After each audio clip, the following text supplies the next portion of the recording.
SR జిల్లా బద్వేల్లో ఎడతెరిపి లేకుండా భారీ వర్షం కురుస్తోంది.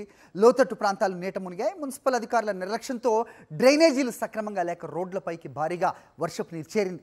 దీంతో వాహనదారులు తీవ్ర ఇబ్బందులు పడుతున్నారు. ఆర్టీసీ గ్యారేజ్లోకి భారీగా వరద నీరు చేరింది. మైదుకూరు రోడ్ నేషనల్ హైవే 67లో డ్రైనేజీలు సక్రమంగా లేక ఎస్బీఐ బ్యాంక్ రోడ్డుపైకి వరద నీరు చేరింది. అలాగే సిద్ధవటం ఆర్టీసీ బస్టాండ్ సముద్రాన్ని తలపిస్తోంది.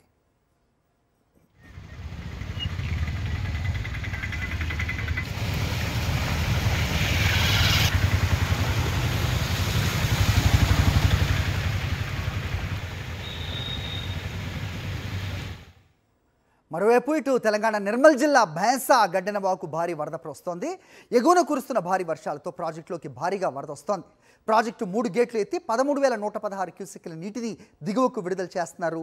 గడ్డెనవాగు ప్రాజెక్టు పూర్తి స్థాయి నీటి మట్టం 358.7 మీటర్లు కాగా ప్రస్తుత నీటి మట్టం 358.7 మీటర్లుగా ఉంది. ప్రాజెక్టులోకి 22,000 క్యూసెక్కుల వరద నీరు వచ్చి చేరుతోంది. దీంతో లోతట్టు ప్రాంతాల ప్రజలు జాగ్రత్తగా ఉండాలని అధికారులు సూచించారు.